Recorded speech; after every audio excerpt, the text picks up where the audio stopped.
nome é Celso Carlos Fernandes, sou um dos fundadores da Meira Fernandes, juntamente com meu irmão Donizete Fernandes.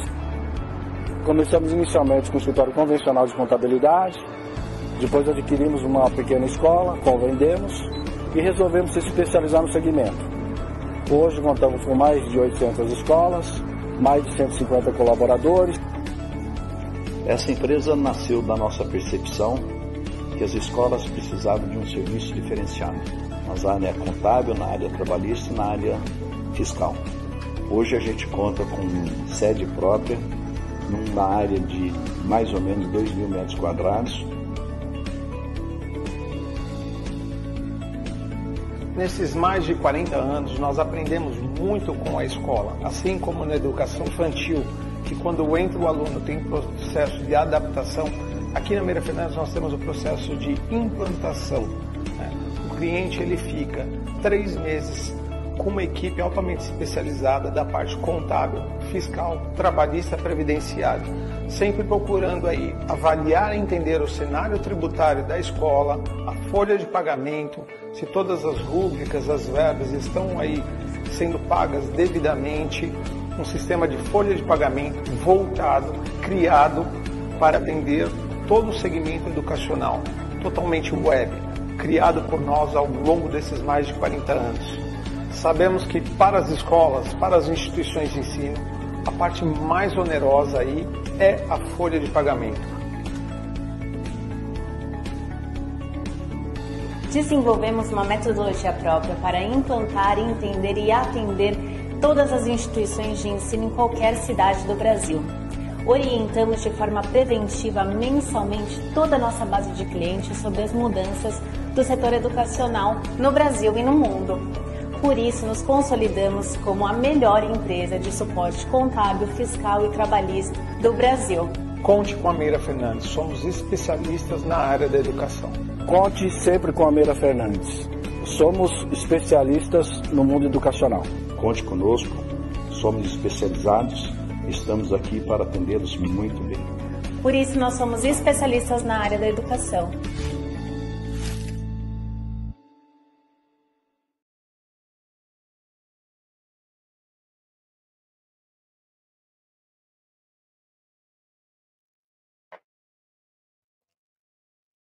Bom dia, pessoal. É um prazer estar aqui com vocês para a gente apresentar uma live, né, já programada, já muito bem estruturada, para esclarecer as dúvidas que estamos aí recebendo, né, dos nossos clientes e com a parceria, né, do Dr. João Batista Optes Júnior e Dr. João Batista Optes Neto, né, parceiros da Meira Fernandes, são sócios do Instituto Paulista de Medicina do Trabalho, Instituto Paulista de Medicina Forense, né, do Trabalho,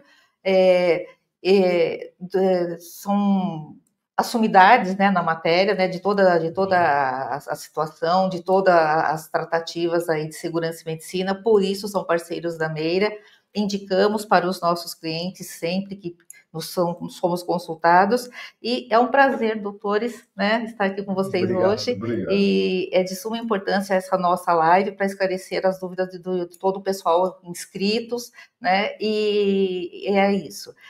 O Instituto Paulista está elaborando aí um material bastante importante para conduzir, né, toda a tratativa para os seus clientes, né, doutor? Para que seja bem sucedido na implantação desse processo da NR1, tá? Então, a nossa dinâmica será, os doutores João apresentarão, né, a parte técnica, né, detalhadamente, fiquem tranquilos, todas as dúvidas serão esclarecidas, e ao longo, né, da apresentação, nós recebemos várias, né, solicitações, né, de dúvidas aqui, de esclarecimento de dúvidas, e conforme os doutores forem apresentando, nós vamos inserindo as dúvidas recebidas. Ao final da apresentação, as dúvidas que não forem esclarecidas, nós abriremos no chat para complementação, apenas alguns minutos, né, aquelas que não foram esclarecidas, ok? Para quem não me conhece, eu sou Irene Bazeto, consultora trabalhista previdenciária da Meira Fernandes, e estamos aqui para atendê-los da melhor forma possível. Acompanhem a Meira Fernandes, o Instituto Paulista, né, nas redes sociais, entre em contato no nosso Instagram, no nosso Facebook, ok? E qualquer dúvida, estamos aqui para atendê-los. Vamos iniciar a nossa apresentação. Doutor João, por gentileza. Bom dia a todos. Primeiramente, agradecer a oportunidade de estar aqui, né, trazendo um tema tão polêmico, discutindo isso de forma técnica, buscando as melhores soluções para cada uma das empresas. Agradecer a Meira Fernandes pela oportunidade, agradecer a todos vocês que aí nos ouvem e nos veem, em função daquilo que vocês vão perceber que ao final de toda a nossa explanação, é uma das coisas que a gente está salientando muito. Eu já vou passar a palavra para o Neto, é assim, a palavra-chave que eu acho que a doutora falou foi tranquilidade. Por quê? Ao final vocês vão ver que todo o mise-en-scène que foi criado em cima da NR1, dos fatores psicossociais, nada mais é do que muitas coisas que já estão implantadas, que deveriam estar implantadas e que elas não foram compiladas, que elas não foram documentadas.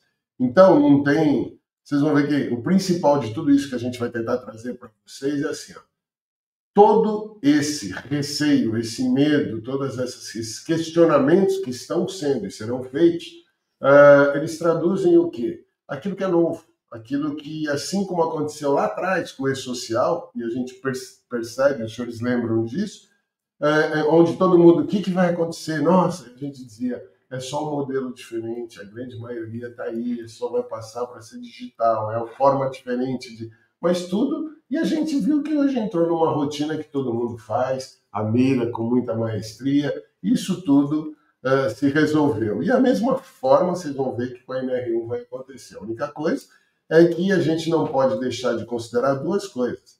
É realmente uma condição técnica que tem que ser implantada, não dá mais para se pensar nesse aspecto e como outros hoje em saúde, segurança e trabalho, em tentar jogar para baixo do tapete aquilo que a gente vai ter que enfrentar e dentro da possibilidade do bolso e da realidade prática e fática, resolver, tá bom?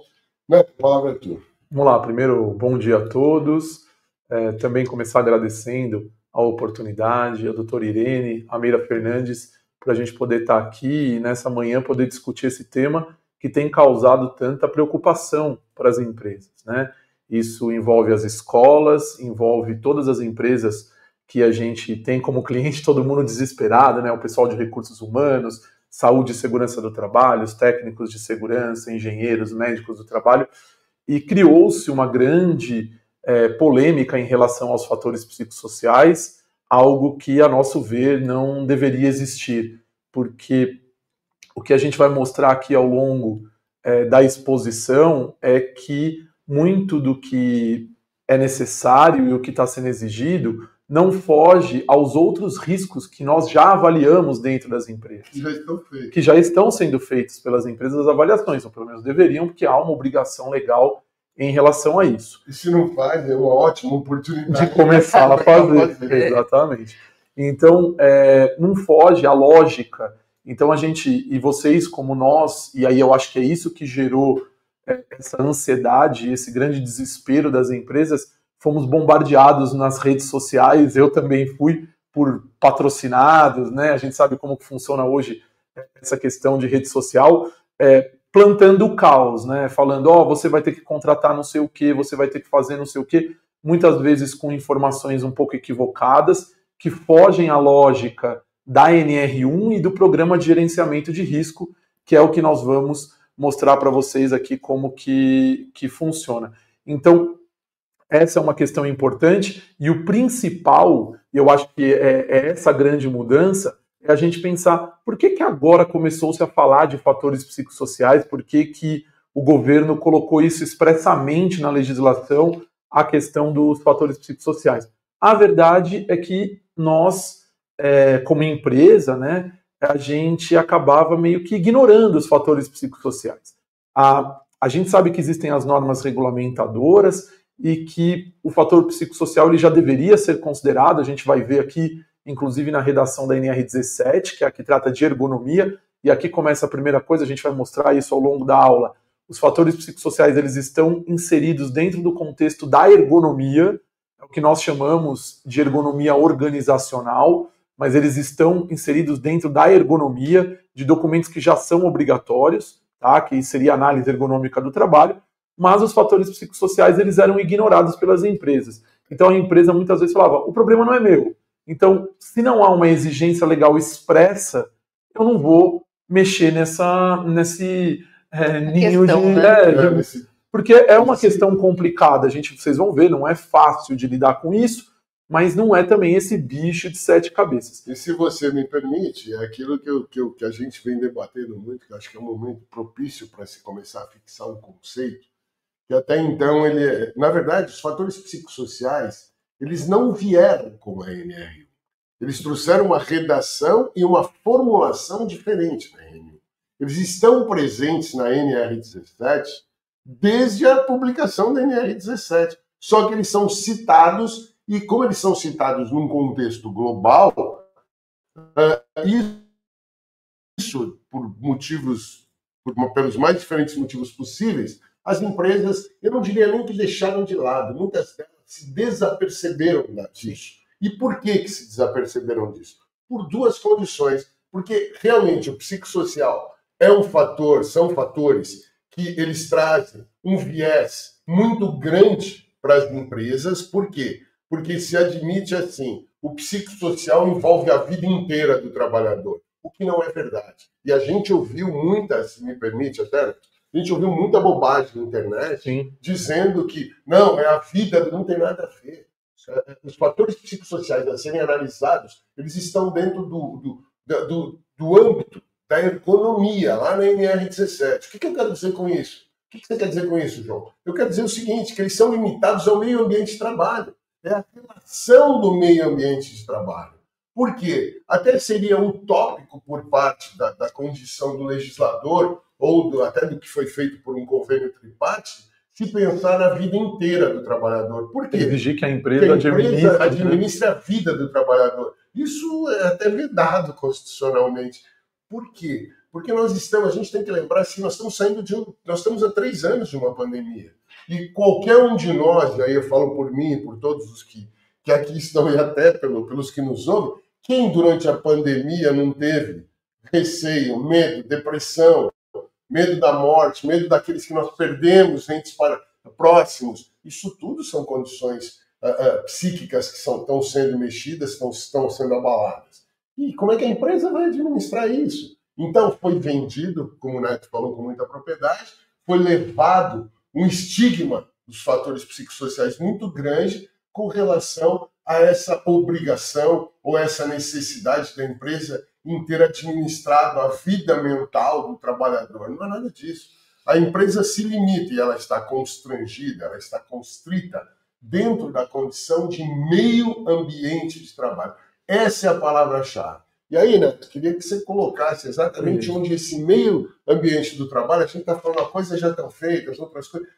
Vamos tentar dividir exatamente aonde isso se encaixa. Por que a gente pode afirmar que as empresas que vêm cumprindo as normas regulamentadoras, elas já têm uma boa parte dos fatores psicossociais até mapeados? A gente vai falar sobre isso, a gente vai falar sobre o PGR, e o que a gente quer deixar de recado aqui para vocês é que essa questão do fator psicossocial não ser problema da empresa, a gente tem que considerar que sim, é um problema da empresa, a empresa vai ter que administrar isso, tá? Por exigência legal e não só por exigência legal. O que nós temos notado na prática? Aí falando um pouco da questão da medicina do trabalho. Cada vez mais nós vemos afastamentos previdenciários e as repercussões na Justiça do Trabalho. Então, um aumento grande de ações trabalhistas em relação às doenças mentais, que são os CIDs-Fs, né? Então, alegações de depressão, ansiedade, burnout e tudo isso que envolve as questões das doenças mentais. Então, a gente já tem um problema que a gente precisa administrar, que é o passivo trabalhista e previdenciário da empresa. Com essa exigência trazida pela norma regulamentadora, esse é o momento das empresas pararem e começarem a se preocupar com isso. Então, é uma oportunidade para as empresas de fazer essa gestão que a gente chama. E aí a gente, pode falar. E principalmente delimitar até onde essa gestão é feita pela empresa ou até onde essa gestão envolve condições extra-empresa. O que eu sempre digo, né, é assim, que você já cansou de ouvir, mas vale a pena aqui repetir. Na verdade, quando a gente fala em medicina ocupacional, quando a gente fala em medicina do trabalho, a gente tem que falar que essa é a medicina eminentemente preventiva. Então, eu acho que isso é um fator que começa a trazer alguns transtornos até de entendimento para as empresas, para os RH. Por quê? Porque no Brasil a gente desenvolveu, até pelas políticas públicas de saúde, pelas políticas públicas até da saúde suplementar, tudo é visto de uma forma de medicina curativa. O indivíduo vai procurar o médico quando ele tem algum problema. Quando a medicina do trabalho ela tem por norte o que? A prevenção. E quando a gente fala em meio ambiente de trabalho, saúde mental no meio ambiente de trabalho, a gente vai ter que passar e vai ter que entender e praticar a prevenção disso, que é ela que vai trazer os resultados que possam, de alguma forma, tanto proteger a empresa, que eu acho que é a grande preocupação que a gente sente nos empresários, mas mais do que isso, dar uma tutela ao trabalhador para que ele possa até entender quais são os fatores que geram ou que não geram no ambiente de trabalho aqueles transtornos que possam ser considerados como transtornos dentro da condição de saúde mental. E é interessante, pode passar o próximo? Só complementando, claro. Dá licença, né, como vocês estão falando, né, sobre essas questões psicossociais, os afastamentos, os motivos, né, que são psicossociais, nós, Meira Fernandes, né, elaboramos folha de pagamento de aproximadamente 1.000 empresas, mais quase aproximadamente 20 mil empregados.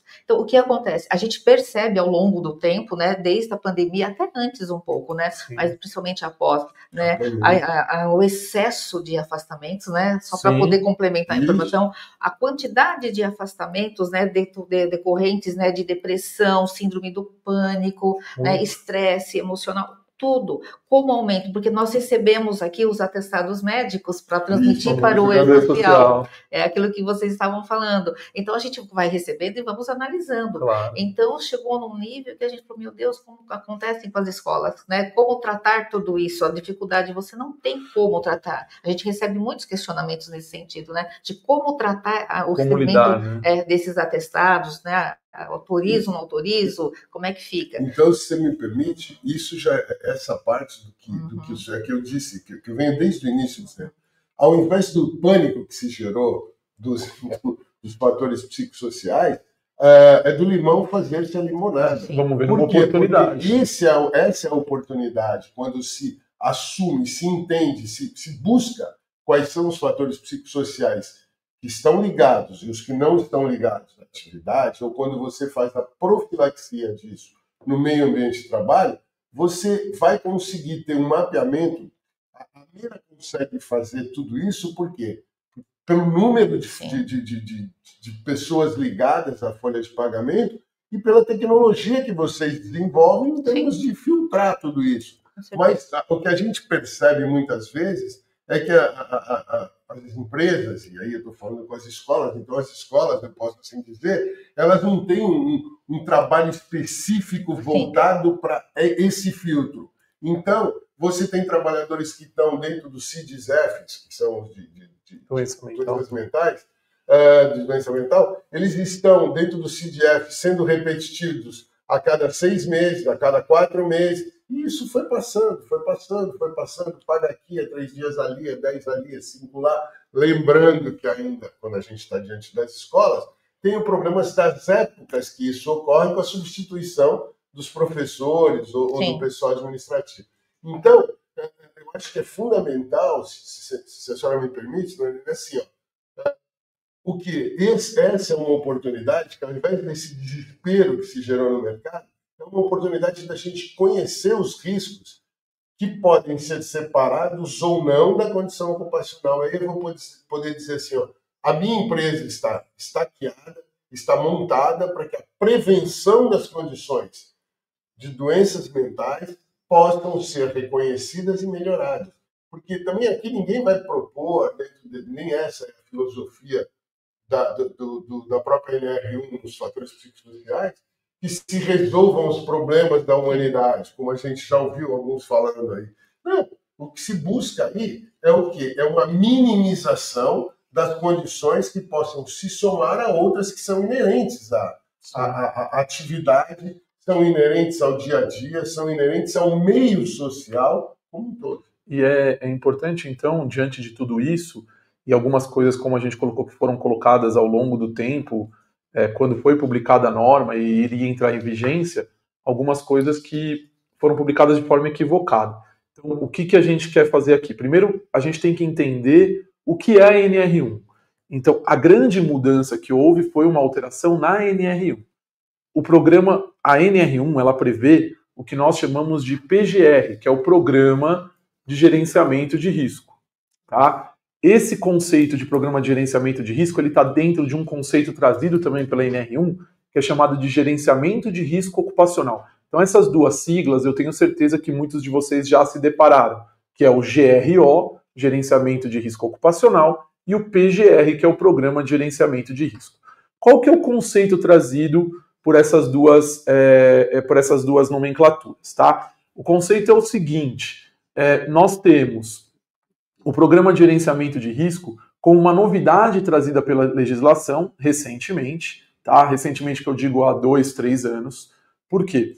No passado, o que nós tínhamos, e era o que as empresas faziam, e muitos de vocês eu tenho certeza que trabalhavam na área e já tiveram contato com ele, era o famoso PPRA, que era o Programa de Prevenção de Riscos Ambientais. O que nós tínhamos no Programa de Prevenção de Riscos Ambientais? Esse programa ele estava previsto na NR9, tá? E lá na NR9 eu avaliava principalmente 3 tipos de risco. Eu avaliava o risco físico, químico e biológico, tá certo? O que houve? Durante ainda o governo Bolsonaro se começou a fazer uma modernização das normas regulamentadoras e houve uma grande alteração que foi a introdução do conceito de Programa de Gerenciamento de Risco. Que significa o quê? Ao invés de eu sair do PPRA, que era um programa que muitas vezes era um programa de gaveta, as empresas faziam e guardavam, e aquilo não tinha nenhum tipo de ação eficaz, e aí voltando para o que o Dr. João colocou da questão de prevenção dentro das empresas, o que nós passamos? Nós passamos para um programa de gerenciamento, gestão de risco. Então, hoje, o que a norma determina é que as empresas façam gestão do risco ocupacional. E aí, a NR1 passou a ser a principal norma das normas regulamentadoras. Tá? E aí, dentro deste conceito de gestão de risco ocupacional, nós passamos de 3 riscos, tipos de risco que a gente reconhecia no PPRA, que era físico, químico e biológico, para hoje 5 tipos de risco. Então, hoje a gente avalia risco físico, químico, biológico, ergonômico e de acidentes, tá certo? Então, esses seriam os 5 principais tipos de risco que a gente avalia dentro do PGR, na NR1. Passando por um conceito de gestão, como muitos de vocês conhecem, inclusive sendo citado em muitos artigos, muitos trabalhos, aquele conceito de gestão que vocês já devem ter ouvido, de melhoria contínua, conhecido como PDCA, que eu vou fazer um planejamento, eu vou agir, eu vou avaliar tudo isso, vou planejar e vou começar de novo, ou seja, uma coisa que vai ser feita ao longo do tempo, não é uma coisa estanque, uma coisa parada. Isso é muito importante. Acho que esse é um aspecto muito importante de se colocar.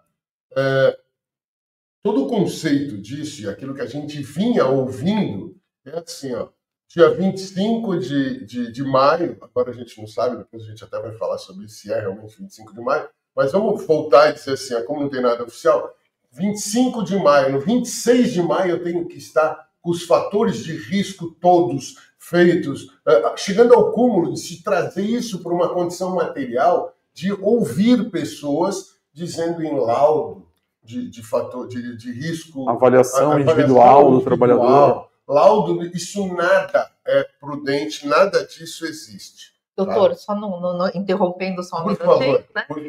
Como eu disse no início, né, nós temos aqui várias questões, e essa era uma das dúvidas de alguns clientes que apresentaram, né, nas questões que se inscreveram. Então, como é que eu faço, né? Como é que eu vou fazer o levantamento dos riscos? Eu vou entrevistar os meus funcionários, né? Como é que eu vou coletar as informações, né? As aflições, né? Dos nossos prestadores de serviço, né, dos nossos empregados CLT, como é que vai funcionar isso no ambiente escolar? Porque, né, como é que você vai elaborar esse questionário? Então, essa é uma dúvida. Até como elaborar o questionário, né, para passar para os empregados, para coletar essas informações. Pois é. Como é que funciona isso? Eu falo um pouquinho e a gente dá uma palavra se complementa. É assim.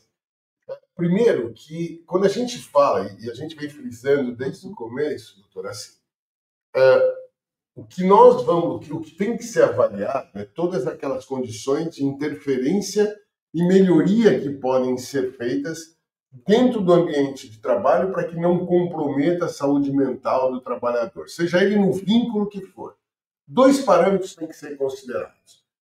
Existem que têm que ser divididos e considerados. Primeiro, existem determinadas atividades que não há como exercê-las se não houver um grau, um certo estresse de exercício profissional. Vou dar um exemplo da minha atividade. Não tem como um cirurgião que atende um pronto-socorro, onde a vida de 2, 3, 4, 5 está na mão dele ao mesmo tempo. Não tem como ele exercer aquela atividade sem que ele tenha. Ele pode ter toda a parcimônia, pode ter todo um controle emocional, mas ele vai ter uma atividade estressante, faz parte da atividade dele.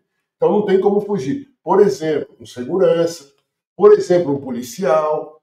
Então não tem como isso ser exercido sem que haja um grau de estresse. O que os fatores, o que o legislador busca no reconhecimento e na administração, como eu costumo dizer, gestão e administração dos fatores psicossociais, que eles sejam reconhecidos e que eles sejam minimizados, não que eles sejam eliminados. Não tem como tem atividades que não há como excluir. Que não há como excluir fator. Agora, ele pode ser administrado, pode ser minimizado, ele pode ser de uma forma psíquico-social compensado. Então, o mais importante disso tudo, que eu acho que a gente tem que considerar, é que não há como se fazer, por exemplo, uma materialidade disso para efeito individual. Por quê? Porque aquele indivíduo que tem aquela atividade, mesmo que ela não seja uma atividade dentro dessas que são atividades de, vamos dizer assim, de risco de saúde mental, ele tem todo um meio social que está trazendo para ele fatores que alteram o seu psiquismo ou que podem estar interferindo. Então, a análise que se possa fazer individualmente, ela não pode ser suficiente. Porque, por exemplo, não há como alguém chegar para mim e falar assim, a sua mãe faleceu ontem, que no outro dia eu não esteja em depressão, chateado, né? Que eu não esteja de luto. Então, existem coisas, e o que a relação existe entre, por exemplo, o trabalho e o falecimento de um ente querido? O que existe entre uma separação, por exemplo, do casal? O que existe entre uma doença grave num filho? Uma dificuldade financeira? Tudo isso são fatores extra-ocupacionais.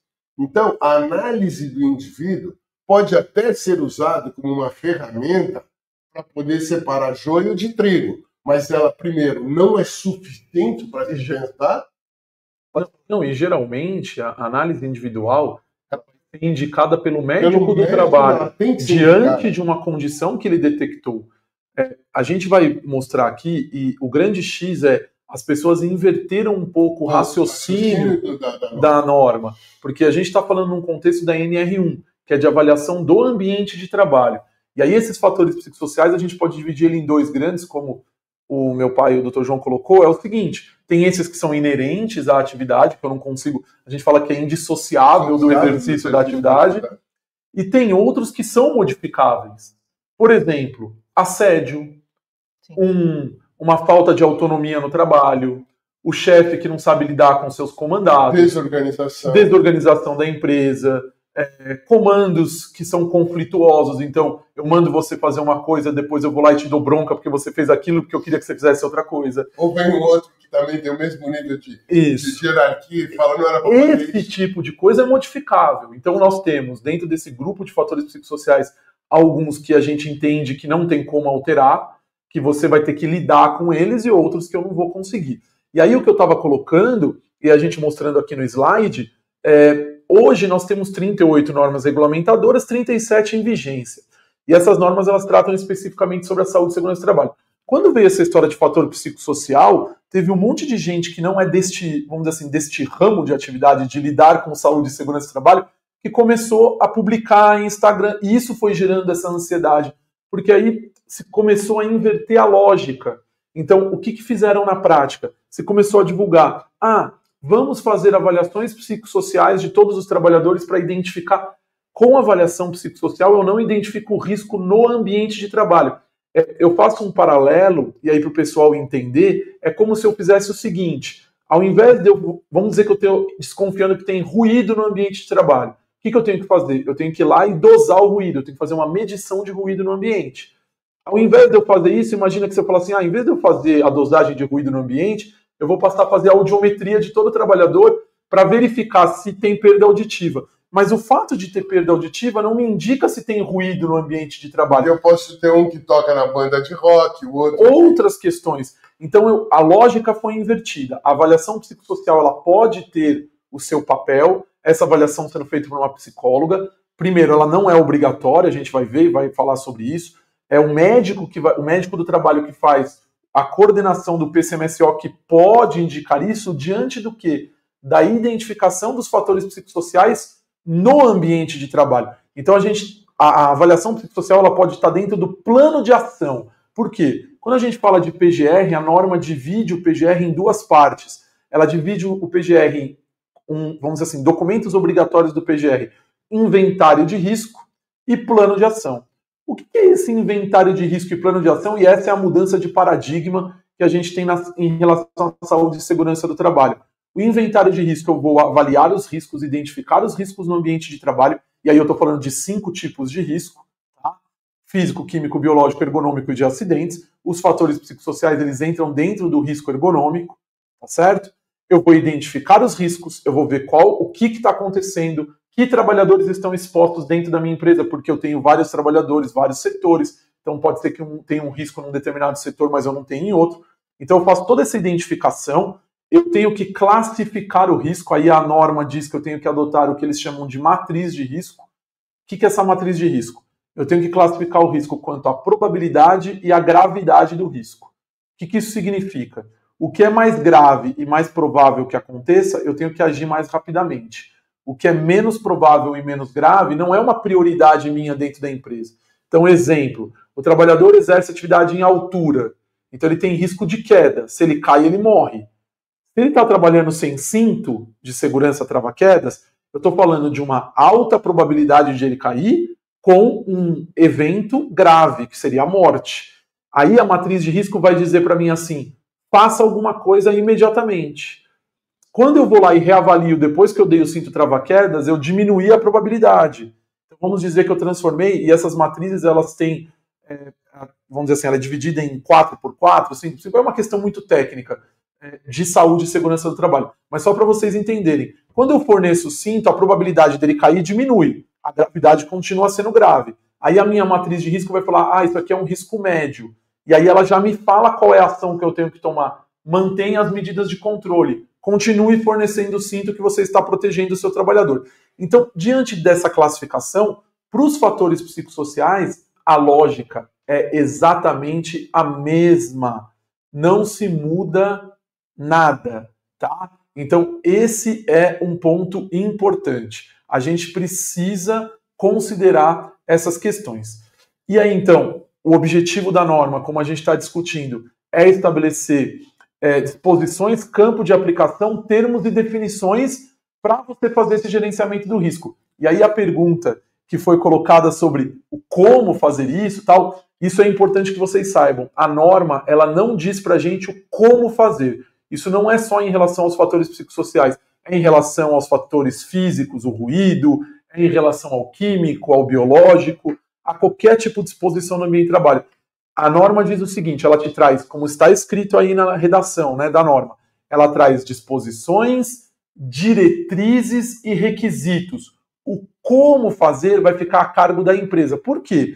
Porque aqui nós estamos falando, por exemplo, de escolas. Eu tenho um determinado público de trabalhadores que está nessa escola, um determinado grau de instrução. mas a gente tem que pensar que essas normas elas são aplicadas a todos os ramos de atividade econômica.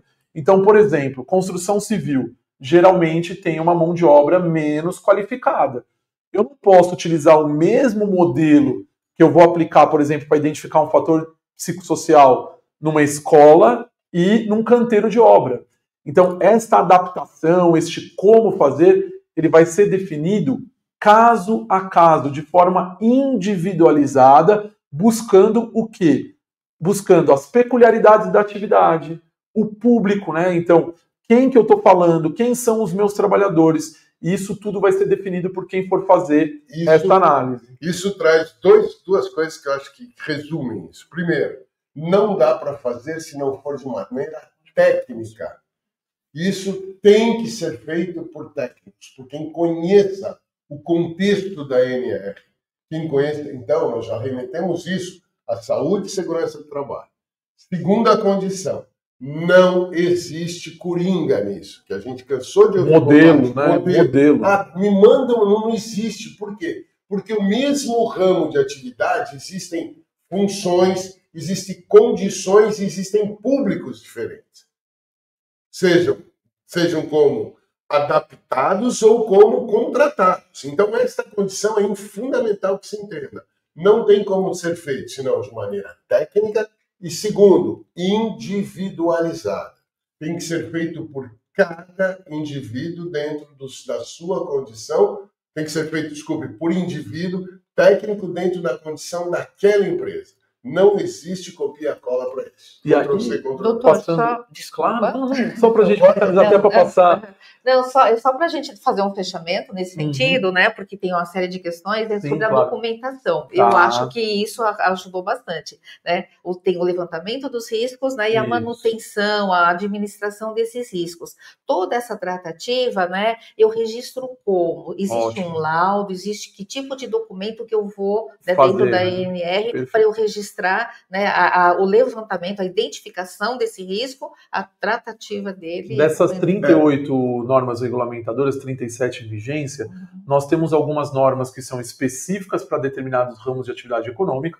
Então, por exemplo, eu tenho a NR18, que é específica da construção civil, eu tenho a NR33, que é de espaço confinado, 35 é trabalho em altura, aí eu tenho a 20 de inflamável. Então, cada ramo de atividade eu tenho uma norma específica. Lembrando que existem ramos de atividades não como objetivo produtivo. Você pode ter dentro da tua empresa como tipo de atividade. Como tipo de atividade. Por exemplo, se eu tenho um gerador dentro da escola, eu tenho uma atenção à NR20 que lida com inflamável. Eu tenho que ter tenho trabalho em altura, eu tenho que ter... por atividade. Tá? E aí alguns ramos específicos, como o da construção civil, que tem a NR18, tem um que fala sobre trabalho agrícola e assim por diante. Mas o que é importante? Eu tenho essas normas que são específicas, mas eu tenho normas gerais, que se aplicam a todos. Tá? E o PGR, que é a NR1, que é onde está introduzido o fator psicossocial, ele se aplica a todo mundo. Tá? Então, onde que vai estar esse risco? E aí que é o erro que muita gente está colocando. Eles estão falando assim, eu vou fazer um PGR, então eu vou, como está sendo vendido às vezes na internet, eu vou comprar um modelo de PGR com os fatores psicossociais. Só que eu vou apresentar isso na fiscalização, por exemplo, onde chegou o auditor fiscal do trabalho na empresa. Aí ele fala assim, tá, me dá seu PGR. Ah, você está identificando que no setor tal tem tal fator de risco. Mas de onde você tirou essa informação? Aí é que vem. Da onde que vai sair tudo isso? Isso vai sair da NR17. A NR17, que é a norma que trata de ergonomia, ela prevê 2 documentos, que é a análise ergonômica preliminar, tá? Ou avaliação ergonômica preliminar, e análise ergonômica do trabalho. É dentro deste contexto que vai entrar os fatores psicossociais. Então eu vou ter que fazer, dentro da minha análise ergonômica, a identificação dos fatores psicossociais para eu extrair as informações para fazer constar do meu PGR. Então isso vai estar documentado aonde? A identificação, tudo na análise ergonômica dentro da NR17. Que, aliás, é um documento, como vocês falaram no início, que já deveria estar sendo emitido, acompanhado. Importante, doutor, é assim, não existe, como a gente ouviu, volta a repetir, tem coisas que é importante ser até repetitivo. Não existe um documento que como falaram, laudo de risco psicossocial. Isso não existe. Ele vai entrar como fator de risco psicossocial dentro de uma condição já pré-existente, de uma norma que está lá já, que já deveria ter sido. É que a NR17, a gente avaliava, em regra, as empresas avaliavam só a questão física. Mobiliário, movimento, intensidade, força, carrega, não carrega peso. Por isso que o legislador vem e coloca na norma, não, fatores ergonômicos, incluindo os fatores psicossociais. Que já estavam descritos, só não estavam transcritos. E aí, por causa disso, que o documento que a gente entende como adequado seria esse. Análise ergonômica, e aí você pega as informações e joga para o seu PGR. Aí entra uma coisa só para complementar em termos de documento, doutor, é assim. O grande problema que todo mundo ficou desesperado é porque pouca gente, poucas empresas faziam, na verdade, a NR17, embora todas estivessem obrigadas. E quando faziam como o Neto falou, eles faziam sobre o aspecto do quê? Físico. Da relação física do trabalhador com o meio ambiente. A gente percebe essa ausência, né, do laudo ergonômico, porque a Meira Fernandes também atende fiscalizações, né, trabalhistas e de segurança e medicina do trabalho, e quando você tem aquele rol de documentação, o fiscal solicita e não tem, e aí a gente tem que administrar a situação. Só fazendo uma pausa, assim, né, eu sei que vocês vão falar sobre isso, só para, como tem muitas questões, né, dos nossos inscritos, né, a gente selecionou algumas, assim, mais ou menos semelhantes. Eu vou ler, não vou perguntar uma a uma para responder uma a uma, mas a gente vai juntar porque elas são semelhantes e vocês puderem, por favor, né, esclarecer. Então, veja bem, uma pergunta, né? Como as escolas podem implementar estratégias eficazes para promover a saúde mental dos alunos e identificar precocemente sinais de sofrimento emocional? É uma preocupação. A NR se aplica somente aos funcionários ou também aos estudantes? Estão coligadas, né? Quando a gente... Pode, claro. É muito claro que toda norma regulamentadora ela se aplica a uma condição de tutela do empregado sobre do empregador sobre o empregado. Tá? Então, tem que existir o quê? Uma relação de emprego. Sim. Seja ela de que forma for, direta ou indiretamente. Agora, isso não... A escola, eu até dizia isso, as escolas, no começo... Lá atrás era um dos fatores, até para os nossos clientes, que isso foi muito... A gente sentou muito tempo para discutir. A escola vai ter um viés nisso a ser analisado. Qual é? É o estudante. Por quê? Porque ele pode ser um fator de risco, mas não é um fator relacional. Não tem como interferir nesta relação, senão por meio daquilo que é até a finalidade recíproca da escola, que é a educação. Mas...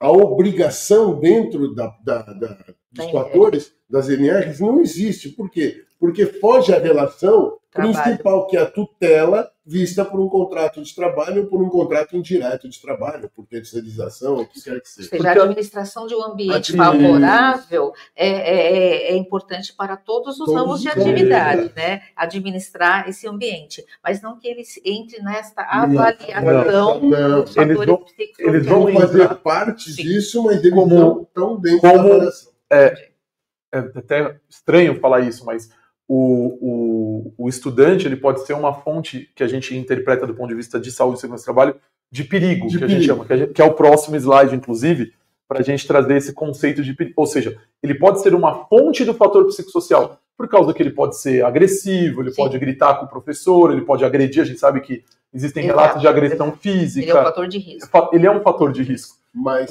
não é a avaliação da questão mental do estudante. O foco aqui, a norma regulamentadora, a relação é empresa, empregador, empregado. Eu acabo tendo que, muitas vezes, gerar condições que melhorem para a prevenção do trabalhador a condição de relacionamento com o estudante. Mas ele não é foco nem objetivo de melhoria. Isso, a saúde mental do estudante não é o objeto de análise dos fatores psicossociais. E aqui mais uma pergunta, né? Ela já foi respondida, é só porque a gente está no contexto também. Olha, como podemos ajudar colaboradores que têm grandes problemas na vida pessoal? Ótimo. Isso é aquilo, né? Só para a gente identificar, que os senhores já falaram no começo, né? Que você não consegue administrar a vida pessoal, né, dos trabalhadores.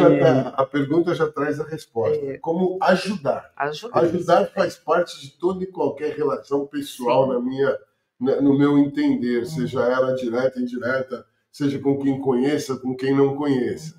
Ajudar é uma coisa, trazer isso para o contexto ambiente de trabalho, né? Do ambiente de trabalho, da legislação, não tem como se... A gente fala que a questão de saúde e segurança do trabalho, a gente pode dividir em 2 grandes grupos de ações que podem ser tomadas. Ações de prevenção e de promoção à saúde. Então, o que acontece?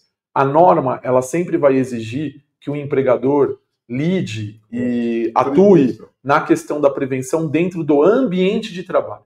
Ações de promoção à saúde podem ser adotadas? Claro que podem, só que isso vai além da exigência legal. Então, por exemplo, as medidas que podem ser adotadas, ele está com um problema fora, a empresa pode ter algum plano para saber lidar com isso? Claro que pode, isso interfere na saúde mental do trabalhador, mas não neste contexto de fatores psicossociais, porque, inclusive, recentemente, que eu digo ontem, foi publicado um guia por parte do Ministério do Trabalho falando sobre esses fatores psicossociais, e eles deixam muito claro, a empresa não vai considerar nos fatores psicossociais aqueles fatores extra-ocupacionais, ou seja, por exemplo, vou dar um exemplo para vocês. Você me permite ler onde está isso? Só para complementar. Na hora que você complementar, gostaria de ler esse texto. Exemplo, todos nós moramos em São Paulo. Todos nós temos um fator psicossocial muito grave nas nossas vidas extra-ocupacional, que é o risco de assalto. Se você sair com o celular na mão, todo mundo fica apreensivo. Isso gera uma ansiedade, Mas isso não tem como a empresa lidar com... É uma questão de segurança pública, tá? Então, o filho do trabalhador está com um problema, está na Fundação Casa, foi preso, ou está com problema com drogas, ou não está indo bem na escola, ou tem... A empresa pode, como disse, ajudar? Sim, mas é uma iniciativa espontânea da empresa. A norma não traz esta obrigação. Indubitavelmente, isso vai refletir no processo de trabalho, Sim. Mas tem aquilo que nós estávamos falando, né? Não tem como você evitar. Né? E nem identificar isso. Né? E só ilustrando isso que o Neto falou da publicação de ontem, que tá fresquinha, né? Eu gostaria de ler isso aqui, que até há poucos minutos eu te mostro. Fator de risco psicossocial, aí abre aspas, relacionado ao trabalho, é muito importante perceber o final desta frase inserida no contexto da NR1, pois existem outros aspectos relacionados ao tema, aspas, psicossocial, que estão fora do campo de trabalho, que não estão relacionados ao trabalho desenvolvido e, portanto, não estão incluídos no GRO. E aí, em razão disso, acho que a gente até pode passar essa parte do material. A gente já comentou sobre isso, né? Os perigos que são fontes de risco, né? São coisas que potencialmente podem causar um problema para o trabalhador. Isso tem a ver com o ambiente de trabalho. Isso não importa se a gente está falando de fator de risco físico, químico, biológico, ergonômico ou de acidente. A lógica utilizada pelo legislador é a mesma, independente do tipo de fator de risco. Então, eu tenho que identificar isso no ambiente de trabalho, tá? Isso é muito importante que fique claro. Não é analisando individualmente o trabalhador que eu vou conseguir identificar isso. Eu posso utilizar o trabalhador, e aí que é importante a gente entender. O trabalhador ele pode ser utilizado como uma ferramenta para que eu identifique o que está acontecendo no meio ambiente de trabalho dele. Mas não eu avaliar a questão da saúde mental dele específica para que depois eu traga o risco. É o contrário. A saúde mental ela vai ser objeto de análise, ela vai ser objeto do plano de ação. Quando a gente falou de inventário de risco e plano de ação, eu tenho o inventário de risco onde eu identifico os riscos e aí eu tenho que tomar ações para mitigar ou eliminar a exposição ao risco. E aí sim eu posso ter essas ações de questão de avaliar como que isso está acontecendo, o PCMSO, que é o Programa de Controle Médico de Saúde Ocupacional, identificando, eu estou com um determinado setor da empresa que está tendo muito afastamento por doença mental. Eu preciso ir lá e verificar o que está acontecendo naquele setor. Mas o fato de eu ter num setor muito afastamento por doença mental não vai me trazer a informação de qual é o problema. Eu sei que eu tenho um problema, mas eu vou precisar identificar, inventariar o risco. O que está acontecendo? Será que é a chefia? Será que é um problema relacionado ao tipo de atividade exercida? Como que está funcionando a organização do trabalho? Então, a lógica seria essa, tá? A gente partir do risco no ambiente para depois pensar nos efeitos no trabalhador, e não o contrário. E não quer dizer que se abandone o trabalhador por isso. Sim, claro. Em nenhum momento é isso que a gente está propondo. O que a gente está propondo É a forma técnica de abordagem disso. Se tem que se sair do conteúdo para o continente, não do continente para o conteúdo. E acho que pode passar o próximo, né?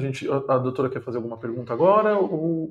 Não, eu acho que na verdade era só para a gente sintetizar também, né, as perguntas Sim. aqui, que o pessoal está perguntando, né, sobre a avaliação, que acabou de responder, né, a avaliação psicossocial, né, será obrigatória no ambiente escolar? E se sim, será obrigatório fazer a avaliação em todos os funcionários e estagiários? É isso que estão vendendo na internet. A ideia que está se vendendo de forma totalmente errônea, equivocada. Em relação ao espírito da lei, ou seja, aquilo que a gente chama de intenção do legislador e, principalmente, em resultado. Porque vamos até esquecer só o espírito da coisa, o espírito e a vontade do legislador. O que é o melhor de uma condição de ambiente de trabalho tratando um trabalhador? O que vai acontecer? Eu vou tratar aquele e trazer carne nova para moer? Se o problema não está nele, está no meio ambiente. E o fato de existir a doença mental, eu não consigo identificar qual é o problema no trabalho.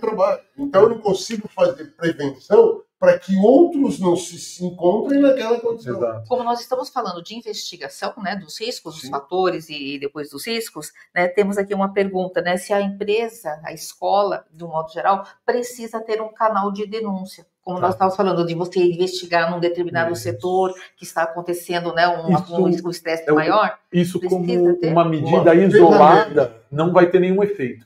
Então, assim, eu falo assim, a empresa achar que eu fiz um canal de denúncia e eu estou cumprindo a NR1. Não. Isso vai ser feito dentro... Exige, né? Eu vou ter que fazer um canal de denúncia, talvez, depois que eu identifiquei os fatores no ambiente, e aí eu vou usar o canal de denúncia como um plano de ação. Exemplo, vamos dizer que eu identifiquei que tem muito assédio na empresa. Então eu estou com um problema ali de assédio moral ou qualquer outro tipo de assédio. Aí eu posso adotar como o plano de ação, porque eu identifiquei o risco. Qual que é o plano de risco para um assédio? O plano de ação é eu abrir um canal de denúncia, para que esses trabalhadores que se sentirem assediados possam informar isso para a empresa e isso ser tratado internamente. Então, isso de forma isolada não vai trazer nenhum efeito prático. Então, primeiro você investiga, identifica que tipo de risco, e se for necessário, você abre o canal. Aí você vai abrir como plano de ação. Se você me permite, eu acho que seria bom até a gente citar, que isso é o que vai dividir muitas perguntas, quais são os fatores de risco, né? Alguns exemplos que a gente vê. Quais são os fatores que são importantes de serem avaliados? Um deles, o Neto já falou, é o assédio de qualquer natureza no trabalho. Na gestão de mudanças organizacionais, ou seja, eu não faço uma gestão, mudo o indivíduo de setor, ele chega de paraquedas e começa a se estressar em função de não saber o que fazer. Baixa de recompensas e reconhecimentos, falta de suporte, apoio no trabalho.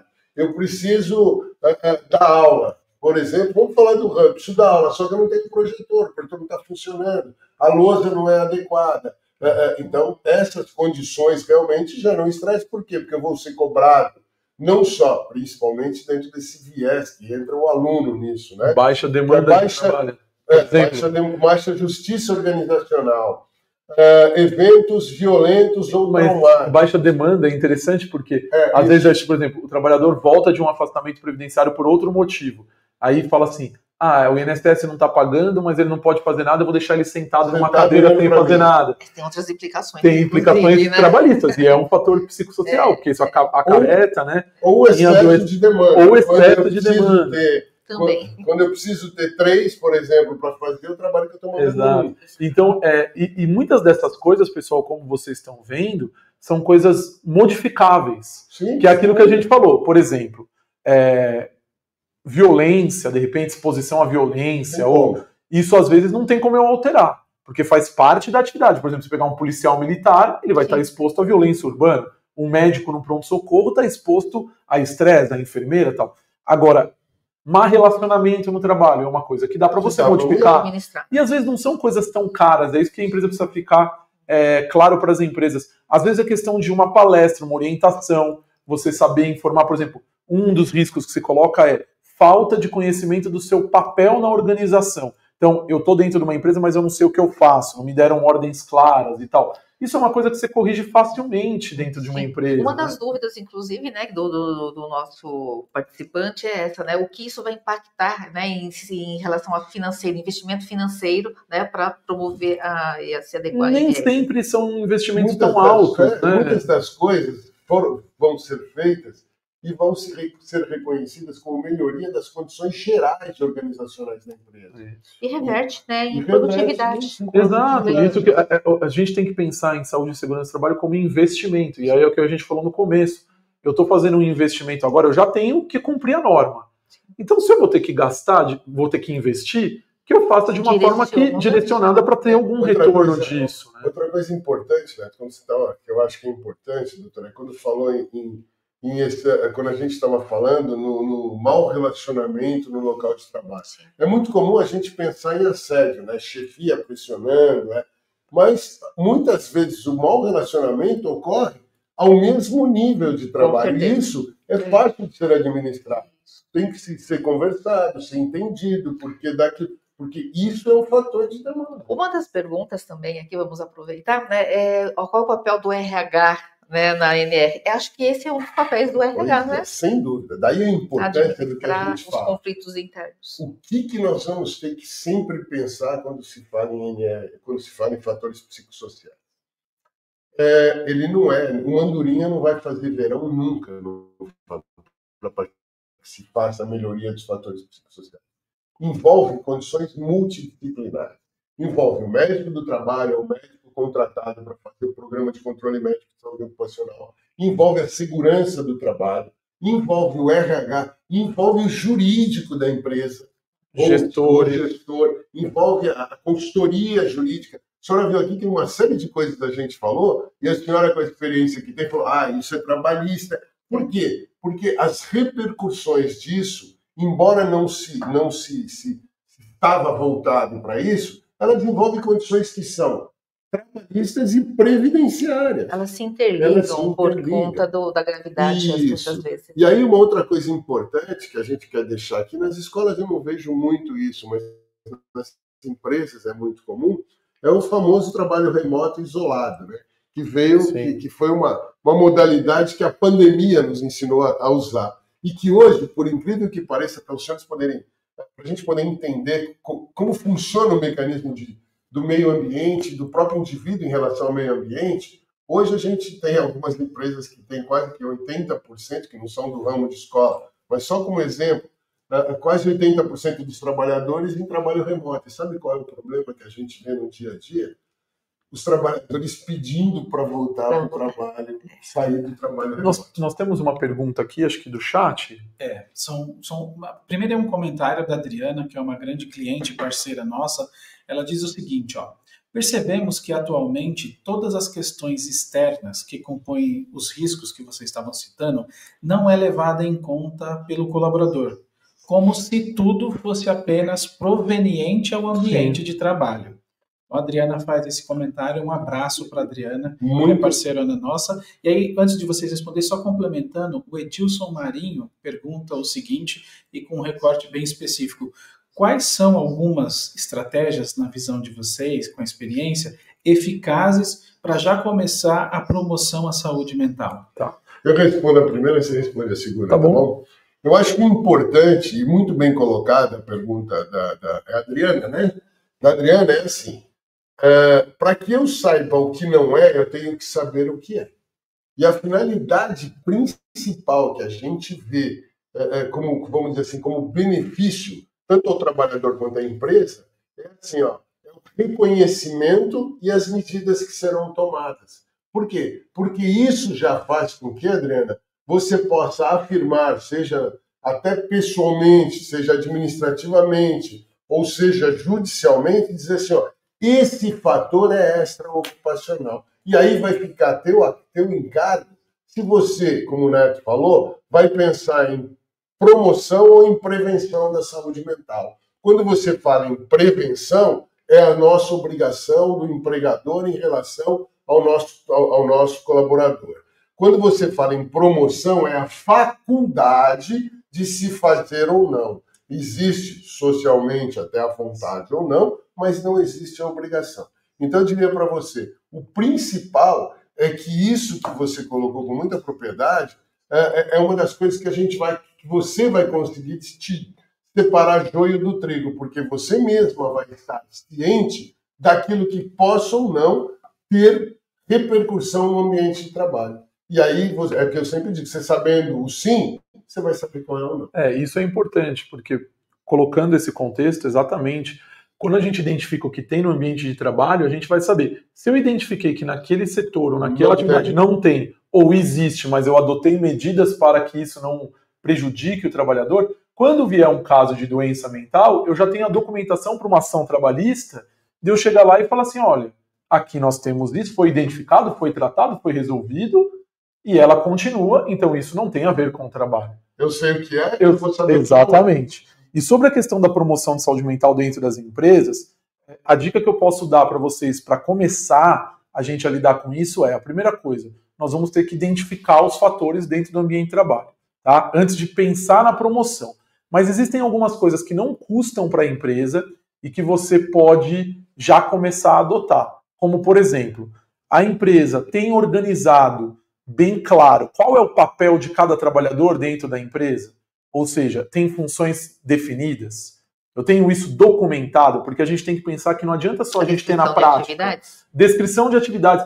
Eu fui admitido. O que eu vou fazer nessa empresa? Quais são as minhas funções? Quais são os meus deveres e os meus direitos? Isso é uma coisa importante e que é algo que já tem alguns fatores psicossociais que só com isso você já acaba diminuindo. Além da obrigatoriedade de transmitir essa informação para o e-social, ela veio agora corroborar com essa necessidade da e aí, doutora, se me permite, assim, a gente sentiu que o e-social, pelos adiamentos que houve, pela muita empresa, não estou dizendo especificamente a escola, mas as escolas também, com os nossos clientes, a gente percebeu, muitas delas, aconteceu o seguinte: pelo adiamento, vai entrar, não vai, o e-social não vai existir. Quando ele entrou em vigor e dava prazo para isso, todo mundo fez, muitas das especificações de atividades e tudo mais, foi feita com base no CBO. Sim. Foi feita com base em descritivos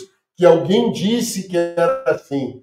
E dentro disso agora, também é uma oportunidade, se me permite, para que a gente reveja procedimentos e descrições que foram feitas lá atrás, muitas das quais vieram para ser feitas ou foram feitas, com base no quê? Com base na necessidade de se cumprir uma legislação. Cliente Meira Fernandes já sabe dessa necessidade, né? Porque nós temos um processo de implantação de novo cliente, onde a gente fala bastante sobre isso, sobre essa importância, né? Até na esfera jurídica, né? Sim. E agora, né? A gente tem, porque alguns fatores são isso, né? São falta de conhecimento e tal. Outra coisa de questão de promoção de a saúde mental que você pode começar a identificar na sua empresa é, por exemplo, quando a gente fala de sobrecarga, e às vezes é coisa que você identifica, esses trabalhadores eles estão fazendo muita hora extra? Sim. Como que está essa questão? Será que eu estou com baixo pessoal para demanda de trabalho? Isso é uma coisa que, de repente, eu posso começar a identificar e começar a trabalhar. Eu entendo que você fazer muito agora, neste momento, pensar em vou fazer palestras, vou fazer... Não é este o momento. A gente tem que primeiro pensar na base, em reconhecer, em verificar o que a gente está avaliando, qual é o problema que a empresa tem, para num segundo momento a gente pensar nessa promoção. Porque senão o que pode acontecer? Você pode estar jogando dinheiro fora. Sim. E aí a gente tem que pensar como empresário que a gente tem que fazer um investimento que traga um retorno. Então eu vou lá, contrato um cara para fazer uma palestra motivacional, não sei o quê, ou para falar sobre... E às vezes isso não vai ter efeito prático. Doutor, eu acredito, né, que com toda essa nossa exposição, no momento, acho que a ação principal seria contratar uma empresa, né, altamente de nome, né, que tenha conhecimento sobre o assunto, para ela direcionar toda essa tratativa. Ela, obviamente, não trabalhará sozinha, né, vai trabalhar com todos os departamentos da empresa, o RH, se tiver psicólogo também vai ser inserido no processo, os gestores, né, só para a gente dar uma alinhavada, todos esses profissionais serão importantes nesse momento, mas a empresa sozinha não consegue elaborar né, a NR1, né, a NR17, que está inserida na NR1, né, levantar primeiro na NR17. Então, precisa de um conhecimento técnico, né, para que seja levantado, até conduzido, o que precisa, o como fazer, né, todo esse trabalho. Porque a lógica... Com certeza, os clientes que são Meira, tenho absoluta certeza que 80% disso vai estar pronto. É uma questão de se trazer aquilo para o papel e uma outra visão sobre o que está sendo feito. Aquilo, porque apenas auditorias, por tudo aquilo que vocês já fazem, muitas das coisas estão, só que entrou como eu brinquei no início, né? É como era o e-social. Ai, que desespero. Um monte de coisas estavam feitas, só se ia para vias diferentes. E aí, só para a gente... falar sobre a questão da vigência, né? A gente colocou até um material, a questão de início de vigência. A portaria que modificou a NR1, que foi publicada em agosto do ano passado, ela diz que o início da vigência desses fatores psicossociais, da necessidade deles constarem na documentação, é 26 de maio de 2025, que seria mês que vem. O que acontece? Isso foi divulgado, e aí a gente tem falado para os clientes que nos questionam sobre isso. Houve uma reunião por alguns sindicatos patronais com o ministro do Trabalho, né, com o Marinho, e ele prometeu, ou falou alguma coisa nesse sentido, de que haverá o adiamento para o início de vigência. Tá? Esse adiamento ocorreria por 1 ano. Nada oficial ainda. Isso que eu queria colocar. Acho que essas tratativas foram essa semana. Isso foi publicado agora no começo da semana. Não há nenhuma portaria do Ministério do Trabalho ainda dizendo isso. Então, o que a gente tem falado para os clientes? Pode ser que seja adiado, mas nós não temos certeza ainda. Por quê? Porque os sindicatos dos trabalhadores, e ontem saiu uma nota de um dos sindicatos dos trabalhadores de uma confederação, eles estão pressionando para que não seja adiado. Então há um embate entre o patronal e dos trabalhadores. Os trabalhadores entendem que já foi dado tempo suficiente e que as empresas têm que implementar. Então existe este embate, e nada foi publicado oficialmente. Então a gente fica com um certo receio de falar assim, vai ser adiado, e aí ali daqui a pouco... E mais, né? Adiado por 1 ano, mas de repente neste embate pode chegar num meio termo e ele fala assim, vai ser adiado por mais 90 dias, ou por 30 dias. Ou... Mas se me permite, assim, vamos ser objetivos nesse aspecto.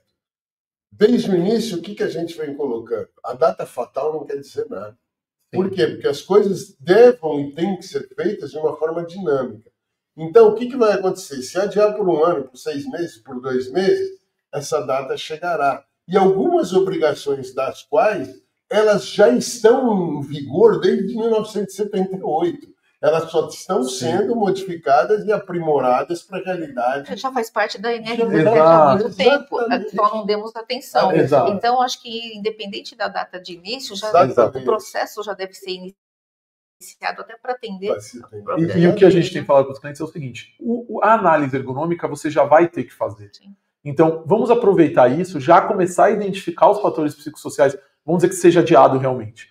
Vamos começar a identificar por quê? Porque aí a gente tem um prazo para a gente implementar o plano de ação. Isso. Primeiro, é uma coisa recente dentro das empresas, então a gente precisa de saber como fazer isso, como implementar. Tem a questão dos trabalhadores, de treinamentos, coisa que você não faz do dia para a noite.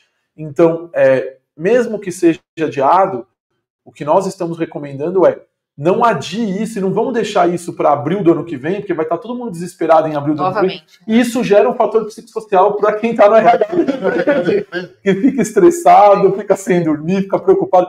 Então, a gente, se realmente for adiado por 1 ano, que haja uma iniciativa agora. Nós temos que lidar com isso, vamos começar a fazer isso aos poucos.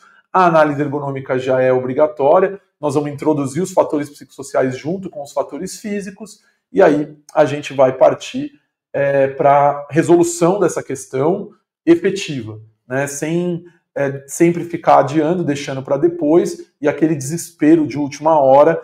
E como a gente disse, muitas coisas não tem um investimento. Às vezes a empresa pensa assim, adiou, eu não vou fazer o investimento agora, vou fazer lá na frente. Isso é normal, é natural do empresariado, mas como a gente disse, não é um investimento que eu vou ter que gastar. Não, são coisas, primeiro, que já são obrigatórias, e segundo, que às vezes é uma questão só de você organizar, adaptar dentro da empresa, que não tem custo nenhum. Tá? A gente partindo aqui já para a reta final da exposição, a gente trouxe para vocês algumas perguntas que todo mundo faz, e isso acontece nas escolas, acontece em qualquer tipo de empresa. Primeiro, a principal pergunta é: quem irá identificar os fatores psicossociais? A norma, inclusive esse guia publicado pelo Ministério do Trabalho ontem, é muito clara. Não há um profissional que diga assim, tem que ser este profissional. Tem que ser um psicólogo? Essa é a principal pergunta que se faz, né? Tem que ser um psicólogo? Não obrigatoriamente. O que a gente tem?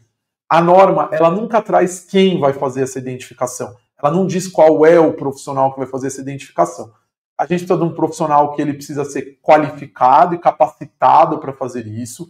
E como nós dissemos que isso tem que ser feito no contexto da NR17, hoje, que já lida com normas regulamentadoras, porque não adianta nada. Por exemplo, eu chamo o psicólogo, ele vai identificar algumas coisas dos trabalhadores, mas o que fazer com essa informação, como fazer, a gente precisa ter a lógica da saúde e segurança do trabalho. Então nós entendemos que quem vai fazer essa identificação é os profissionais que já cuidam da parte de saúde e segurança do trabalho dentro da empresa. Tem ferramentas, né, específicas? Existem ferramentas específicas, e aí eu vou ter uma participação, para mim, do médico do trabalho e do engenheiro de segurança do trabalho, vão ter que trabalhar em conjunto para conseguir fazer essa identificação desses fatores. Lembrando que eles vão trabalhar em conjunto com as ferramentas, mas que a condição de identificação e melhoria é multidisciplinar. Sim. Ela envolve o RH, ela envolve o jurídico. Porque as informações vão ter que vir. De todos os lados. Exato, vai ter que vir do RH, por exemplo, como eu falei no começo, quando eu falo de promoção, para identificar se tem muita hora extra. De onde que vai vir essa informação? Do RH. Eu preciso identificar se tem uma denúncia de assédio. Será que teve já? A empresa já sofreu um processo por assédio na Justiça do Trabalho? Ou tem reclamações nos recursos humanos de assédio? Então, algumas coisas a gente vai ter que, com certeza, fazer de forma multidisciplinar. Isso não tem como. Se me permite, doutor, é tão importante nesse processo também, que se a gente voltar um pouquinho lá atrás, quando iam ser publicadas as obrigações de SST, os fatores do SST para o E-Social, a 2220, 2240 e 2210, o que tinha que foi retirado? A senhora deve se lembrar, e com certeza se lembra. Existiu até um lugar onde deveria a empresa identificar quais eram as ações que ela já tinha sofrido. Lembra? Foi uma briga e se retirou isso. Sim. Por quê? Porque o jurídico também detecta na outra ponta, ele tem parâmetro onde se identifica o que é abuso, que possa ser realidade. E isso é importante para que se materialize dentro da escola. E isso é importante, que é a próxima pergunta que se faz, né? Como avaliar os fatores psicossociais? Como a doutora colocou, existem ferramentas que você pode estar utilizando. Quem vai escolher isso é o profissional que estará analisando, mas o que eu posso garantir para vocês é que, fazendo avaliação psicossocial, eu não identifico os fatores psicossociais dentro do ambiente de trabalho. Tá?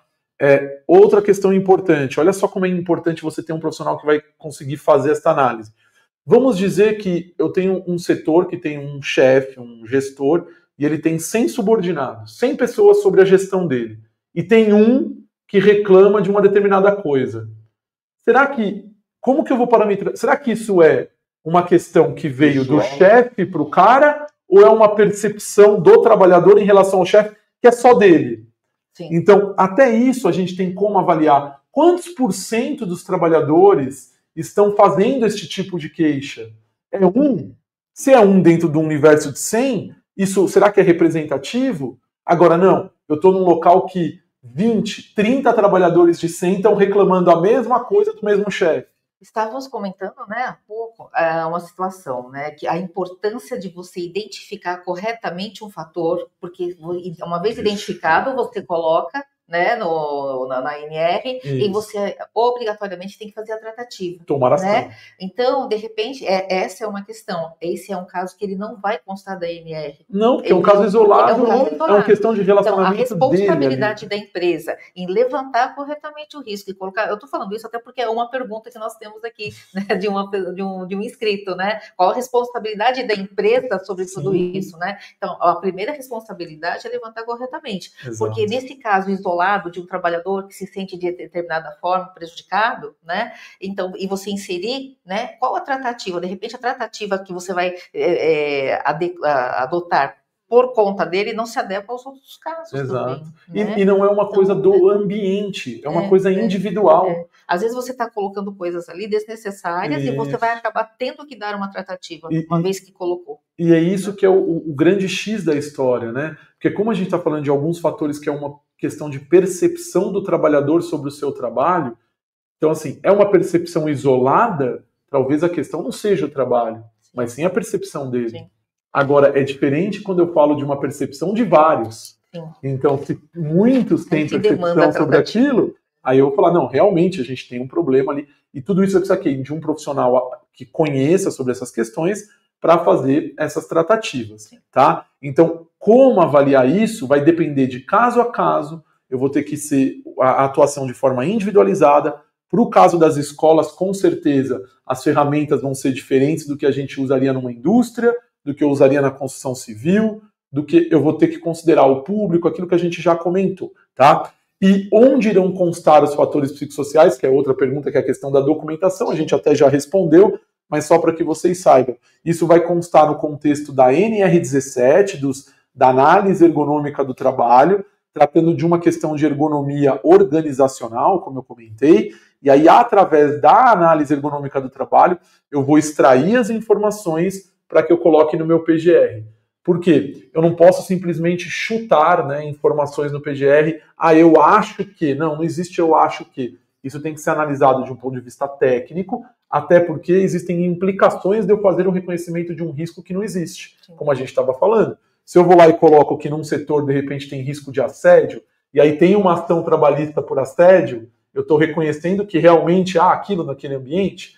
Então, são essas questões e essas tratativas. Por isso que eu vou precisar de profissionais qualificados e que entendam o contexto no macro. Essa que é a grande questão. Por isso da equipe multidisciplinar. Eu não vou poder fazer uma coisa individualizada só. Não, eu preciso entender o contexto ali dentro daquele macro de enxergar por diversas visões para entender, inclusive, as repercussões do que eu estou fazendo para as empresas. E eu acho que uma preocupação muito grande que a gente vê das empresas é a história do reconhecimento. O fato de reconhecer, de eu diagnosticar um determinado fator, não implica necessariamente que aquele fator não possa ser minimizado ou até anulado. Isso. Necessariamente causou uma doença. Isso é o que gerou a meu ver, é o que gerou durante muitos anos, doutora, a história de jogar embaixo do tapete. Não mexe com isso. Não, isso não. Mas o fato de existir, como a gente falou, inclusive, é inato, muitas vezes, da condição de atividade, é inato da possibilidade de exercer aquela atividade. Então, reconhecimento não necessariamente implique que não haja solução e que eu não consiga provar, eu, empresa, que medidas foram tomadas e adotadas para que isso não volte ou não venha a ocorrer ou esteja minimizado. E isso, obviamente, é um fator atenuante da condição própria da atividade. Eu acho que com isso a gente conseguiu trazer para vocês assim, um direcionamento em relação a esses fatores psicossociais dentro da NR1. Eu acho que o principal recado que a gente queria deixar aqui, depois passar para a doutora para fazer algumas perguntas que acho que ainda faltam para a gente responder do que foi enviado previamente, mas o principal recado é tranquilidade, né? Calma, não é motivo de desespero, seja entrando em vigor agora ou daqui a um ano, tem muito que dá para ser feito com um custo relativamente baixo, que não vai precisar de grandes investimentos. A grande questão é a forma de se fazer isso. E aí é que é a nossa preocupação, daí que surgiu a ideia da gente, inclusive, fazer, e a Meira Fernandes trazer a gente para trazer para os seus clientes e conversar sobre isso, porque o que se está vendendo muitas vezes não é o que se deve fazer.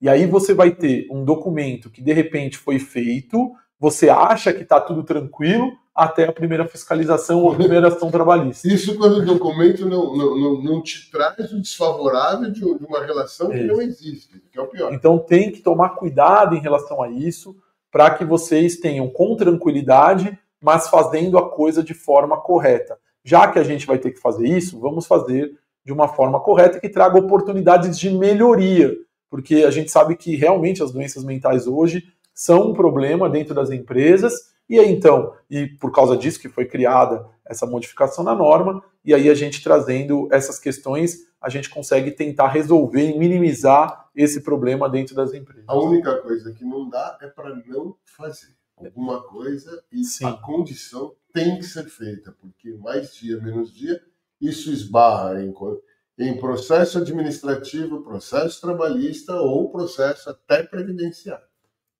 Correto. Encerramos, então. Damos por concluído o nosso trabalho. Pessoal, foi muito importante para nós, né, participar com o Dr. João, né, e o Neto, né, desse trabalho, dessa transmissão de informações para todos vocês. Eu acredito que nós recebemos muitas, praticamente de todos os inscritos, e nós compilamos aqui, né, algumas perguntas que representam a dúvida de grande maioria. Elas são formuladas de formas diferentes, mas, né, o foco é esse, a preocupação nós traduzimos aqui para inserir como perguntas, né, na explanação. Eu agradeço muito a participação de todos.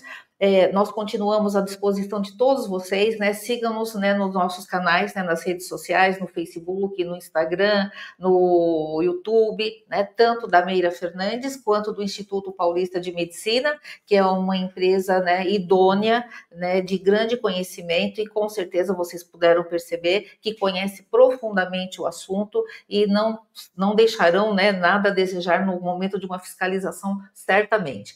Devemos seguir, né, os conselhos, porque, como nós falamos, independente da prorrogação ou não do prazo, né, já existia a obrigatoriedade, que ela foi meio que, entre aspas, esquecida, né, e se a gente começa agora, a gente faz com mais tranquilidade, dá tempo de corrigir, né, os desvios, digamos assim, né, para que sejam feitos de uma forma, né, mais propícia para a empresa.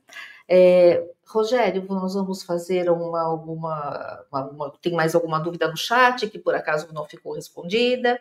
Acho que não, né? Então, agradecemos, né, a participação de todos, a atenção, e estamos aqui disponíveis, né, para qualquer outra orientação necessária.